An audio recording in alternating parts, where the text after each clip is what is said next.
Seth with SethPerler.com. I am an education coach, executive function coach in Boulder, Colorado, and I'm here today to talk a little bit about neuropsychologists. First of all, I want to say I love neuropsychs. I think that they serve a very important role, and I know some of them locally. And what I think they're really amazing for is that they cast a wide net when they test kids. So if you're not familiar with neuropsychs, basically what happens is that if you're concerned about your child and you want to figure out what's going on with them, you go to a neuropsych. A neuropsych does an exhaustive battery of tests. Usually that takes place over a couple of days, and they really get to know your child very well, and they can really find out really pinpoint things that are difficult to figure out so that you can decode your child better and serve your child better so that they can have a better future. So neuropsychs usually are $2 or $3 or $1,000 for neuropsych evaluation. And the reason I'm making this video is because I was just having breakfast with an old client parent friend of mine, and she said that they had gone to a neuropsych, and she said we paid $3,000 to figure out that he was a narcissist, and we already knew that and could have told him that for free anyhow. So sometimes parents come back from a neuropsych eval and really don't feel like it was worth the money, and sometimes they come back and they feel like it's a game changer. So what I'm here to do in this video is tell you the number one most important thing that I think that you should do when you are looking for a neuropsych. So if you are thinking about going to a neuropsych and you're calling the neuropsychs in your area, and you really want to get a good one, you can look for somebody who's reputable, but that may or may not pan out anyway. Because just because they're reputable, just like in any industry, doesn't mean that they're going to meet your needs.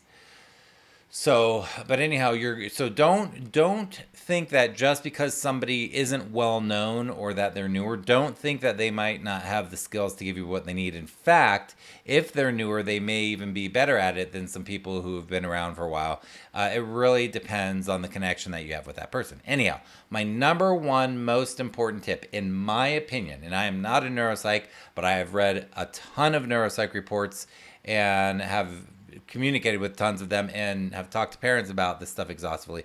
But my biggest number one piece of advice in terms of choosing a neuropsych is this: ask them what they do after the evaluation with you. Here's why. What I've seen a lot is that parents go, they pay $2,000 or $3,000 to get a neuropsych eval.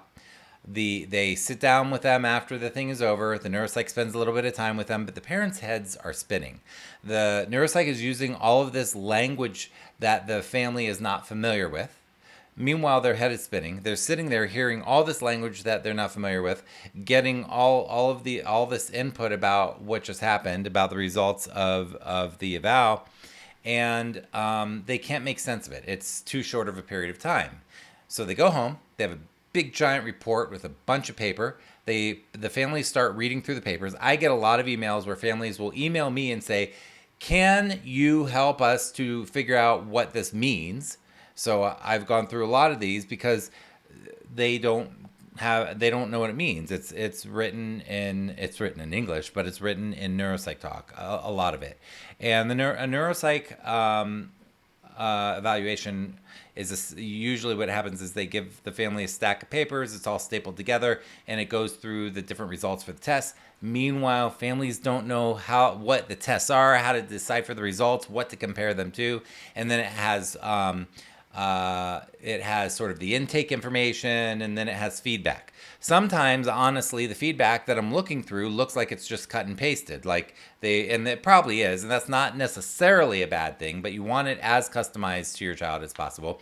And then it often has recommendations. So basically, what you want, and then again, back to my number one piece of advice, is you want a neuropsych who, after it's done, they sit down with you. They spend a significant amount of time going over it with you. You're not walking out of that office with your head spinning, wondering what just happened and what this is all about, and not being able to decipher it, but you actually have useful information. You know how to go through that report because they have walked you through it. They've spent time with you. They've helped explain it to you. You've just paid them a lot of money. You should be walking out of that office with answers, not more questions and not confusion. So my number one piece of advice is ask them what they do after the eval's over. How do they help you understand what's going on?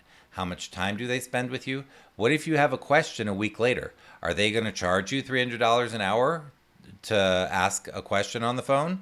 Are they going to charge you to come back in? Are they going to do it for free? I'm not saying any of those are bad, but you want to be clear on the situation. If a week later, a month later, you've talked to the school, you're trying to understand the report better, you're really trying to get key information so you can help your child, are they going to be able to help you in a way that works for you?